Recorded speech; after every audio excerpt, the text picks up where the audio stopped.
الرحمن الرحيم مالك يوم الدين إياك نستقيم صراط الذين أنعمت عليهم غير المغضوب عليهم ولا الضالين آمين. اللهم صل على سيدنا محمد الفاتح لما أغلق الخاتم لما سبق ناصر الحق بالحق والهادي إلى صراطك المستقيم وعلى آله قدره مقدار العظيم. سبحان ربك رب العزة عما يصفون وسلام على المرسلين والحمد لله رب العالمين. Assalamualaikum warahmatullahi wabarakatuh. Bismillahirrahmanirrahim. Alhamdulillahi rabbil alamin. Wa bihi nasta'in ala umuri dunya waddin. Wassalatu wassalamu ala asyrafil anbiya'i wal mursalin Sayyidina wa habibina wa syafi'ina wa qurrati a'yunina wa maulana Muhammad Sayyidil awwalina wal akhirin wa ala alihi wa ashabihi wa man tabi'ahum bi ihsanin ila yaumiddin. Sambungan bacaan tafsir ringkas surah Yasin. Sambungan firman Allah Subhanahu wa taala ayat 5 hingga 11 A'udzu billahi minasyaitonir rajim. Bismillahirrahmanirrahim. Tanzilul azizir rahim. Tanzilul azizir rahim. لتنذر قوما ما أنذر آباؤهم فهم غافلون لقد حق القول على أكثرهم فهم لا يؤمنون إنا جعلنا في أعناقهم أغلالا فهي إلى الأذقان فهم مقمحون وجعلنا من بين أيديهم سدا ومن خلفهم سدا فأغشيناهم فهم لا يبصرون وسواء عليهم أأنذرتهم أم لم تنذرهم لا يؤمنون إنما تنذر من اتبع الذكر وخشي الرحمن بالغيب فبشره بمغفرة وأجر كريم. Artinya, inilah Al-Quran yang diturunkan oleh Tuhan yang maha keras kerajaannya, lagi maha mengasihani akan hamba-hambanya, supaya engkau memberi peringatan dan amaran kepada kaum yang datuk nenek mereka telah lama tidak diberikan peringatan, dan amaran kepada kaum yang datuk nenek mereka telah lama tidak diberikan peringatan dan amaran. Sebab itulah mereka lalai. Demi Allah, sesungguhnya telah tetap hukuman seksa atas kebanyakan mereka kerana mereka tidak mahu beriman. Sesungguhnya kami jadikan pada tengkuk mereka itu rantai besi, maka tangannya berhimpun kepada tulang rahang dagunya. Maka mereka mengangkat kepala tetapi tiada kuasa mereka mendongaknya. Dan kami jadikan di antara hadapan mereka kegelapan, dan di antara belakang mereka juga kegelapan. Maka kami tutup mata mereka, maka dengan itu mereka tidak dapat melihat jalan yang benar. Sama sahaja kepada mereka sama ada engkau beri peringatan ataupun tidak, mereka tetap tidak akan beriman. Peringatan amaran itu memberi faedah hanya apabila engkau, wahai Muhammad sallallahu alaihi wasallam, berikan kepada orang yang percaya dengan Allah dan Rasulnya dan mengikut hukum Al-Quran, dan orang yang takut akan Tuhannya yang bernama Ar-Rahman, padahal dia tidak melihatnya.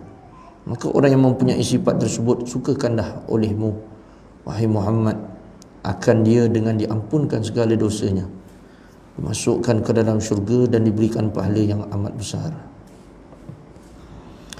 Huraian ayat. Berkata setengah mufassirin, Allah Subhanahu wa taala menurunkan ayat ini kepada 3 orang kafir.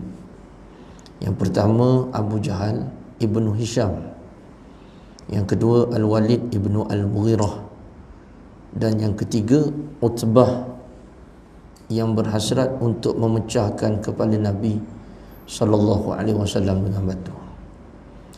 Berkata Abu Jahal, demi Lata dan Uzza, ini nama berhala lah.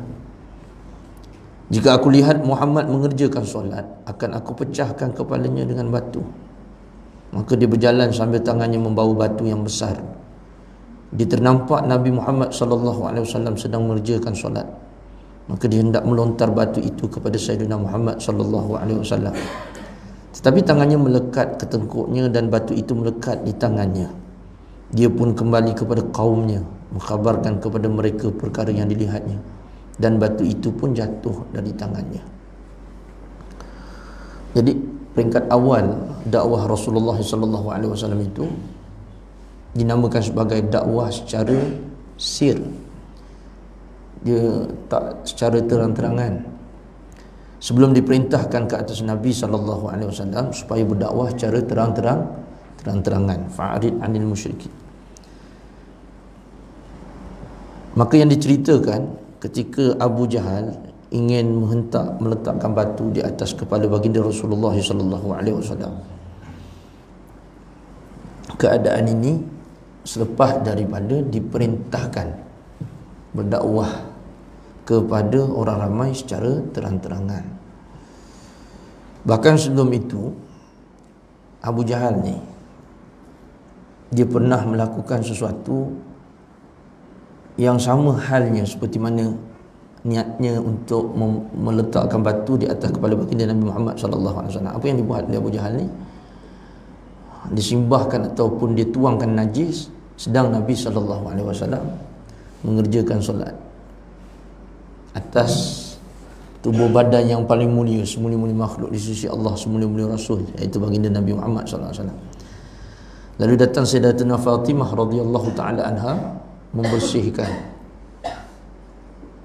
kekotoran yang berada pada yang telah terkena kepada baginda Nabi Muhammad SAW. Sebab itulah kalau dah jenis orang ni tak dapat hidayah, dia nampak apa pun kekal dia dengan kekufuran tu. Bukan dia tak tahu, dia dah nampak dah kebenaran baginda Nabi Muhammad SAW. Sebab masa dia nak letakkan batu tu, datang sesuatu yang menakutkan dia sehingga dia tak ready nak buat. Dia sendiri menceritakan kepada orang lain, tapi akhirnya apa? Beriman atau ingkar. Jadi setara tu jugalah, siapa-siapa pun yang nak berdakwah kepada kebenaran, halangan-halangan, kekangan-kekangan, ancaman-ancaman, tentangan-tentangan tu mesti diperoleh. Itu jalan, itu dipanggil resmi perjalanan orang menyampaikan kebaikan dan kebenaran. Sebab tu kalau kita baca tafsir pada surah-surah yang lain, menceritakan tentang dakwah Nabi Allah Nuh alaihi salam. Itu dakwah kepada kaumnya lebih kurang 900 lebih tahun. Tapi yang beriman 900 orang. Yang ikut Nabi Nuh alaihi salam lebih kurang 80 orang. Itu selama 900 tahun tu.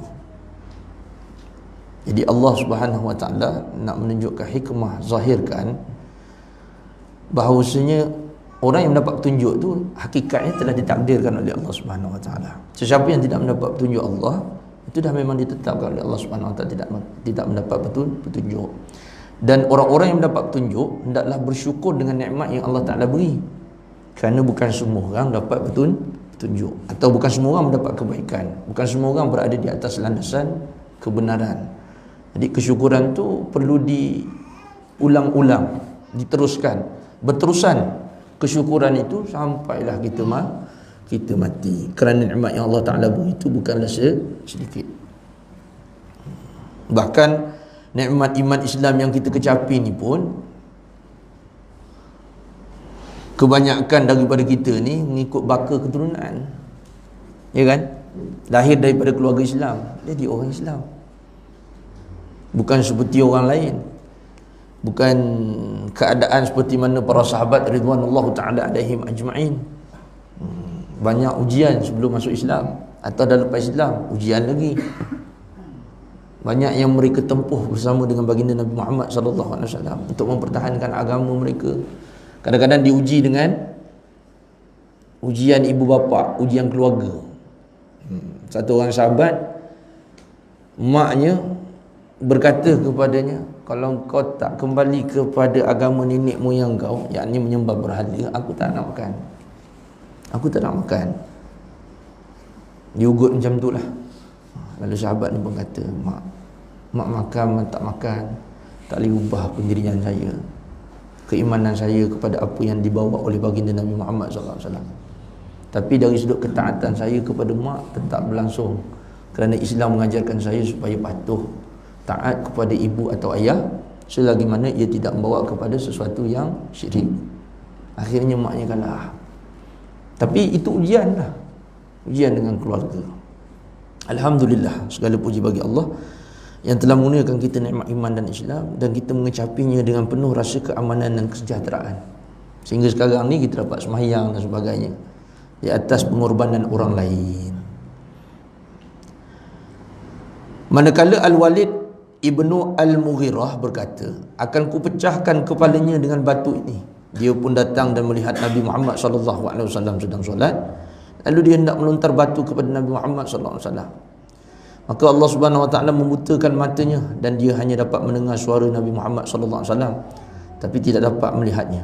Maka dia kembali kepada kaumnya dan dia tidak dapat melihat mereka hinggalah setelah berhimpun bersama mereka.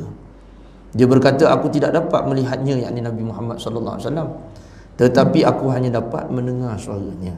Dia lupa bahawasanya Allah juga yang memelihara akan Nabi Muhammad SAW. Dia rasa Muhammad tipu, yakni dia rasa Nabi Muhammad itu tipu. Sedangkan Nabi Muhammad SAW itu benar-benar pesuruh Allah Subhanahu Wa Taala. Dia cuba nak menutupkan cahaya daripada Allah, yakni Nabi Muhammad. Sedangkan tidak ada siapa pun yang boleh menutup cahaya itu, jikalau Allah menginginkan cahaya itu sampai ke mana-mana yang dikehendaki. Jadi kita jangan cepat putus asa lah menyebarkan agama Islam ni. Jangan cepat rasa-rasa macam tak menang lah kalau dengan Islam ni. Tak, pasti.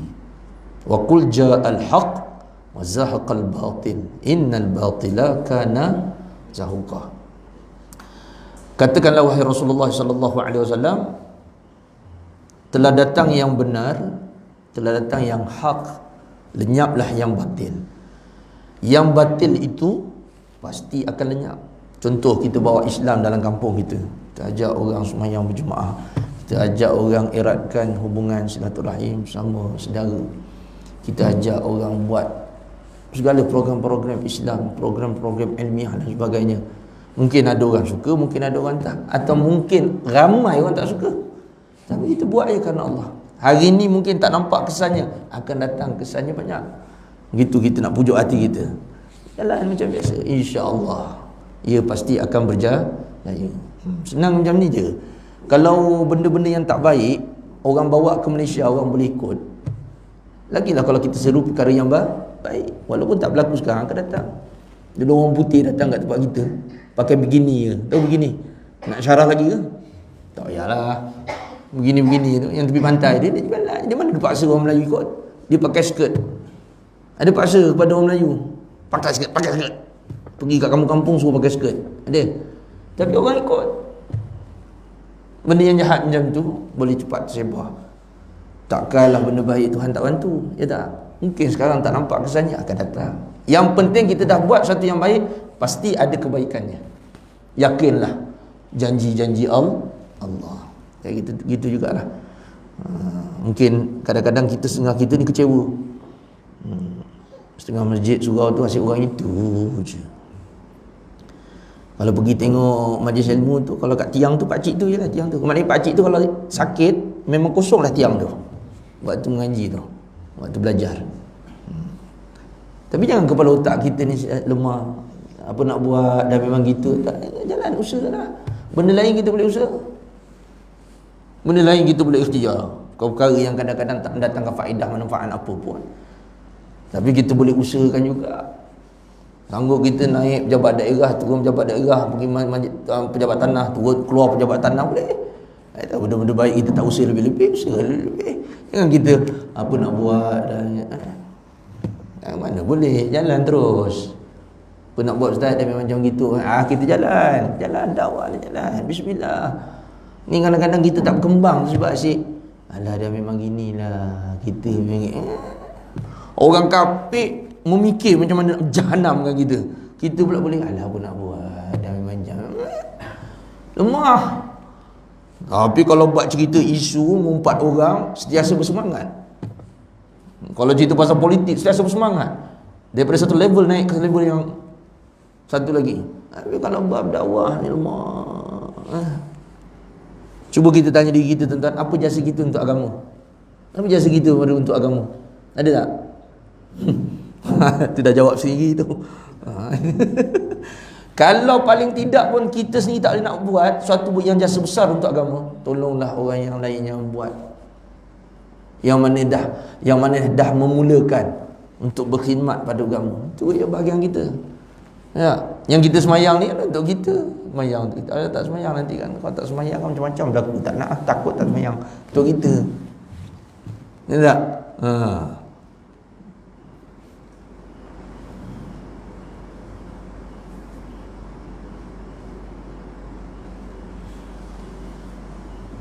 Berkata Utbah pula, tiga orang tadi, Abu Jahal, siapa satu lagi? Walid, yang ni Utbah. Abu Jahal bin Hisham, Walid bin Mughirah, ini satu lagi Utbah. Berkata Utbah pula, demi Lata dan Uzzah aku akan pecahkan kepalanya dengan batu. Ni yang tadi itulah, yang ketiga tadi tu. Sama juga. Maka dia pun datang menemui Nabi Muhammad SAW, tapi tiba-tiba kakinya berlari sambil berunduh ke belakang hingga dia jatuh pingsan. Bayang, berlari tapi ke belakang. Biasa berlari ke mana? Ke depan. Macam mana berlari ke belakang? Ni balik ni sekarang, nak balik ke rumah, mana-mana yang jalan kaki, try berlari ke belakang. Boleh tak? Dia biasa berlari ke depan kan, try berlari ke belakang. Kita kalau ngantuk, tuan-tuan, berlari ke belakang. Jadi kita segar nanti. Tak saya buat. Sampai kat rumah, kenapalah balik daripada kuliah ilmu jadi macam ni. Jadi apa yang berlaku kepada Utbah, dia berlari ke belakang, dia tak berlari ke depan. Dia pun kembali kepada kaumnya. Mereka bertanya, kenapa kau? Tadi kau sembang kencang nak anu Muhammad, nak baling batu lah, nak apalah, nak pecahkan muka kita. Ni nampak orang yang selalu emosi macam, pecahkan kepala kau. Biasanya dipengaruhi setan. Jenis orang-orang yang emosi tak terpasal. Pecahkan kepala kau. Datang 10 orang, taklah tadi main-main je cakap. Takut. Biasa kalau orang macam, nanti orang tu bukan gamble, tu bukan berani tu. Dia yang betul-betul berani tu dia. Nak apa? Nak pecahkan kepala. Sinilah. Cakap sini. Tengok kepala siapa pecah. Itu tenang sikit. Biasa yang nanti tapi dia ke belakang. Aku telah melihat Muhammad, yakni Nabi Muhammad sallallahu alaihi wasallam, tetapi apabila aku hendak menghampirinya untuk melontarnya dengan batu, tiba-tiba aku lihat terdapat seekor harimau yang amat besar di antara aku dengannya. Demi Lata dan Uzzah, jika aku menghampirinya, sudah tentu harimau itu akan membahamku. Orang lain nampak tak? Orang lain tak nampak, dia nampak. Sebab tu kadang-kadang beberapa keadaan diberikan kepada manusia ni, sama ada dia semakin engkar atau dia mendapat petunjuk.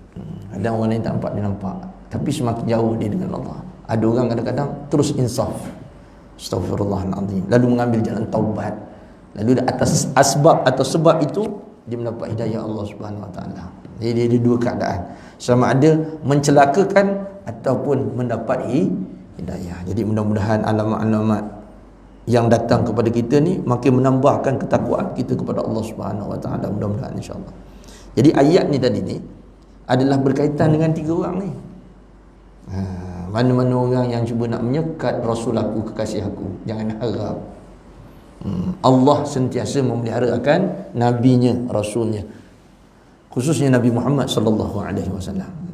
Nak tunjuk kalau orang yang dah berpaut dengan Allah tak takut dengan siapa lah. Walau datangkan 10 orang sekalipun. Tak apa takut. Yang memberi mudarat, yang memberi manfaat Allah aja. Cuma kalau dari sudut jalan kita nak ambil jalan yang selamat dengan jalan tak selamat, itu atas ikhtiar kita. Jangan sini-sini kita nampak kita bawa kereta sana gaung. Kalau Tuhan dah nak selamatkan, selamat juga, terus ke gaung. Boleh macam tu? Tak boleh. Yang itu dah tak betul dari sudut pertimbangan syariatnya. Cuma kalau memang ditimpakan sesuatu perkara yang memang mendesak, kita tak boleh nak elak. Serahlah pada Allah Subhanahu Wa Taala. Kan? Ada satu gangster dia nak jemput saya 2, 3, 4 orang. Dia nak jemput saya. Saya pergilah seorang. Saya jemput dia. Saya jumpa. Cuma saya tengok gitu. Ini apa? Sembang. Kita sembang lah secara profesional. Tapi dia pergi sembang tu macam nak pukul saya. Saya pun tak kisahlah kalau nak pukul. Tak ada masalah. Tapi kalau dah pukul, cerita lain kan. Takut serah pada Allah Ta'ala ya. Lepas tu dah settle. Alhamdulillah.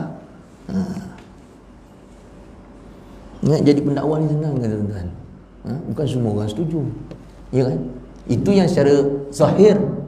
Yang secara halus. Kalau kadang-kadang yang jahat tu dalam surau tu. Jangan main-main. Bukan sinilah.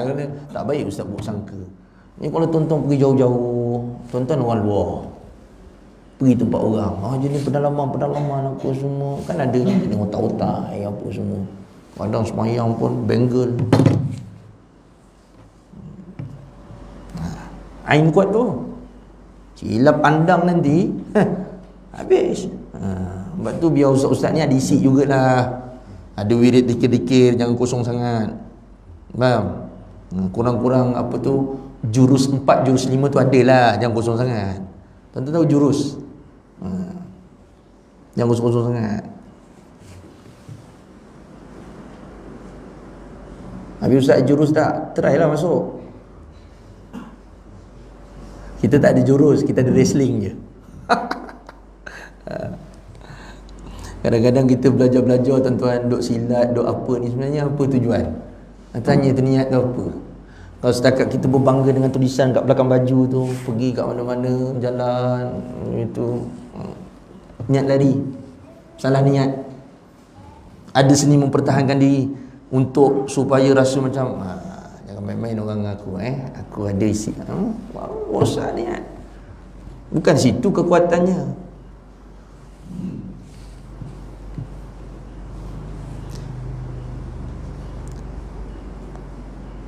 Maka Allah Subhanahu Wa Taala menurunkan firman-Nya, inna ja'alna fi a'naqihim aghlalan fahiya ila al-adqani fahum muqmahun. Sesungguhnya kami jadikan pada tengkuk mereka itu rantai besi, maka tangannya berhimpun kepada tulang rahang dagu mereka.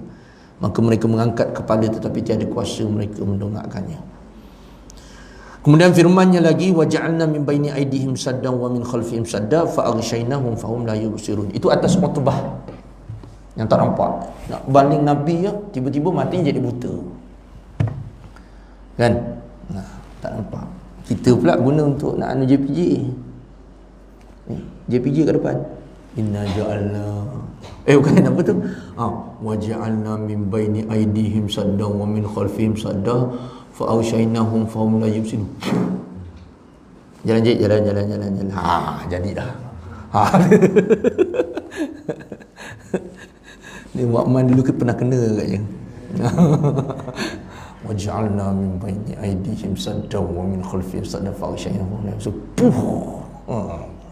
Memang kau tak nampak aku lepas ni.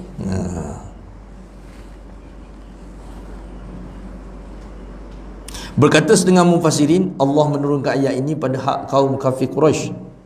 Ketika Nabi Muhammad SAW sedang duduk bersama-sama sahabatnya berdekatan pintu Baitullah, kaum kafir berkata, mari kita tangkap Muhammad dan sahabatnya. Kita bawa ke gunung Abu Qubais dan kita bunuh Muhammad dan orang yang bersama-samanya. Tu Bukit Qubais tu. Yang tuan-tuan naik bukit tu kan ada macam hotel yang orang kata istana apa, itu untuk kerabat punya lah. Dulu kat itu situ banyak duduk kampung orang-orang Fatani. Itu Jabal Qubais. Tu. Kalau dahulu mungkin Kaabah dengan bukit atau Jabal Qubais tu nampak macam jauh sikit. Sekarang nampak macam dekat. Lalu mereka pun berjalan menuju kepada Nabi Muhammad sallallahu alaihi wasallam.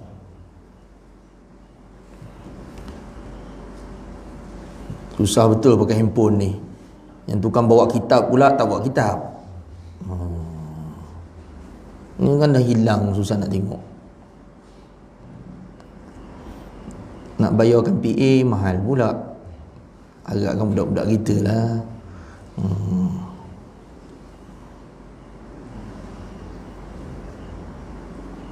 Lalu mereka pun berjalan menuju kepada Nabi Muhammad SAW. Maka Allah menjadikan keadaan gelap di antara mereka sehingga mereka tidak dapat melihat Nabi Muhammad SAW dan orang yang bersamanya. Jadi dia orang tak kala nak tangkap Nabi Muhammad tu, pada kisah yang lain, riwayat yang lain, nak tangkap Nabi Muhammad, nak bunuh Nabi Muhammad, nak tangkap juga sahabat-sahabat Rasulullah, tiba-tiba Allah Ta'ala gelapkan pandangan mereka. Tak nampak Nabi Muhammad dan sahabat-sahabat ni. Jadi ayat itu diturunkan merujuk kepada kisah ini. Setengah mufassir kata macam tu. Berkata sebahagian mufassirin, diturunkan ayat ini pada hak musyrikin. Mereka berkumpul di satu tempat dan bercerita mengenai pekerjaan Nabi Muhammad SAW. Maka datang Nabi Muhammad SAW kepada mereka, berdiri sambil membaca surah Yasin, hingga firman Allah Subhanahu Wa Taala,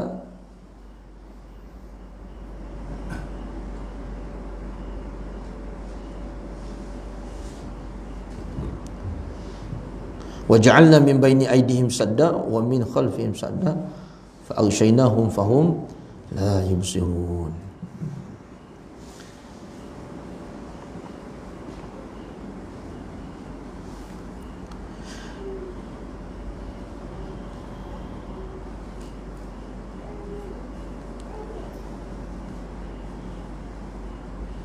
Kemudian katanya Ibn Ajibah, ini daripada syarah tafsir orang sufi lah, tafsir orang sufi tentang firman Allah Ta'ala, وَجَعَلْنَا مِنْ بَيْنِ أَيْدِهِمْ سَدًّا وَمِنْ خَلْفِهِمْ سَدًّا فَأَغْشَيْنَاهُمْ فَهُمْ لَا يُبْصِرُونَ.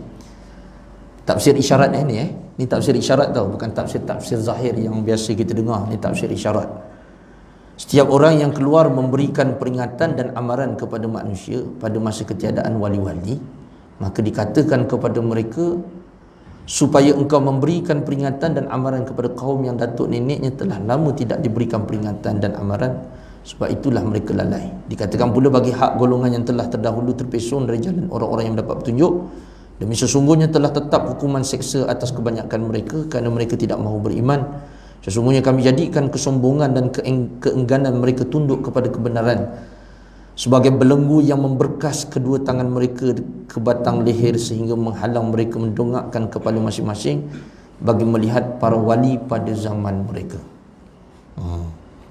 Dan kami jadikan sifat tamak dan gila mereka kepada harta benda dan pangkat itu sebagai sekatan di hadapan mereka, iaitu penghalang-penghalang yang menghalang mereka dari bangkit menuju kepada Allah Subhanahu Wa Taala, dan juga sekatan di belakang mereka dengan maksud rintangan-rintangan yang menolak mereka dari hadrah Allah. Lalu kami tutup pandangan mereka, iaitu kami tutup mata hati mereka, lalu mereka tidak dapat melihat keistimewaan seseorang yang dapat menunjukkan mereka kepada Allah. Maka dengan itu mereka tidak dapat melihat, dengan makna mereka tidak dapat melihat orang yang menyeru mereka, bahkan juga tidak dapat menyahut seruan. Maka sama ada mereka diberikan peringatan ataupun tidak, mereka tetap berada dalam kesesatan. Jadi kalau tafsir isyarah mengambil daripada manfaat ayat ni, Ibnu Ajibah mengatakan orang yang terhalang itu dari kalangan orang-orang yang beriman pula macam mana? Mereka yang terhalang daripada melihat orang yang membawa petunjuk pergi kepada hadrah Allah Subhanahu Wa Taala. Maknanya mereka itu tidak dapat melihat wali-wali Allah, walaupun wali-wali Allah Taala itu berada di hadapan mereka. Macam contohnya kita kat sekarang ni kan, ada dengar kumpulan zikir sana, ada dengar kumpulan zikir sana, ada dengar peluang-peluang zikir, ada dengar sanad-sanad tarekah auliaillah apa semua. Tapi kita macam tak boleh pergi. Kita macam tak ada bahagian pada situ. Jadi perlu kita bimbang, kerana dikhawatiri takut kita yang menjadi penghalang kepada kebaikan itu. Faham? Mungkin kita ada masalah, sekira-kira tak dapat nak bersama-sama dalam perjalanan awliya tersebut. Sebab itulah kaedah untuk kita menembusinya, hendaklah memperbanyakkan selawat ke atas Nabi Muhammad. Saya selalu kadang-kadang sebut, adakah kita sudah memadai dengan apa yang kita ada sekarang, dengan semayang kita, dengan zikir yang kita ada tu? Adakah kita sudah memadai untuk kita selamat di alam barzah, ataupun kita sudah merasa puas dan akan datang, yakin kita akan didudukkan di syurga di pada tempat yang tinggi ke apa. Adakah kita sudah memadai dengan rasa yang sedemikian? Itu tadi oleh kamu akan diri kamu. Sentiasa sebenarnya Allah Ta'ala berikan setiap umur, masa, saat dan ketika tu supaya kita berusaha untuk mencari jalan-jalan yang boleh menyampaikan kita kepada rasa kehambaan kepada Allah Subhanahu Wa Ta'ala. Adakah kita belum betul-betul sekarang ni dah rasa hamba, ataupun kita ni sekadar masih lagi ditakut lama atau sebagainya? Sebab keadaan dunia tu terkadang-kadang gambaran untuk akhirat. Macam kita kat dunia ni sentiasa tak puas-puas. Memanglah tak dituntut. Jangan kita rasa tak puas dengan dunia ni, salah sebenarnya. Nanti kita boleh lupa akhirat dan sebagainya. Tapi nak ceritanya dekat akhirat, adakah kita nak duduk macam tu saja? Dia kecil untuk makan je. Dekat akhirat untuk makan je, nampaknya untuk makan. Adakah untuk jadi macam tu? Sebab itu disebut dalam Quran tu maqama jannatan. Maqam, ada dua maqam syurga tu. Satu maqam orang yang jadi masuk syurga makan. Masuk syurga juga tapi makan. Satu maqam lagi berladat-ladatan melihat akan zat Allah, berzikir dengan baginda Rasulullah sallallahu alaihi wasallam dan ketua sekalian para aulia. Jadi nak pergi mana? Bismillah. Kalau kita kat dunia, kita tentu nak yang terbaik, yang nak tinggi, nak paling kaya, nak paling, semua nak paling. Tapi kenapa untuk akhirat kita masih lagi apa yang ada dalam? Satu orang perempuan dia berselawat 15,000 kali. Ini zaman ni ada berlaku zaman ni. Bukan zaman dulu zaman ni. Satu orang perempuan datang kepada seorang habib, dia menangis. Kenapa kamu menangis? Aku selalu jumpa Rasulullah dalam mimpiku, tapi semalam tak jumpa Rasulullah. Cek, rupanya dia ada kesalahan adab dengan suaminya, sehingga mengekang dia daripada melihat akan wajah Nabi sallallahu alaihi wasallam dalam mimpi. Tapi satu yang menakjubkan, apa amalan kamu sehingga kamu melihat Rasulullah hari-hari? Mimpi Rasulullah hari-hari. Lalu dia pun kata, aku berselawat dengan selawat ni, Allahumma salli ala sayyidina Muhammad wa ala ali sayyidina Muhammad. Allahumma salli ala Muhammad, Allahumma salli ala wa ali Muhammad. Lebih kurang macam tu selawatnya. Pendek sebanyak 15,000 kali sehari. Jadi kita adakah cukup dengan subhanallah, subhanallah? Itu pun kadang-kadang subhanallah. Faham kan? Jadi perlu cari jalan wali-wali Allah, kerana jalan wali Allah itu ada sir-sirnya.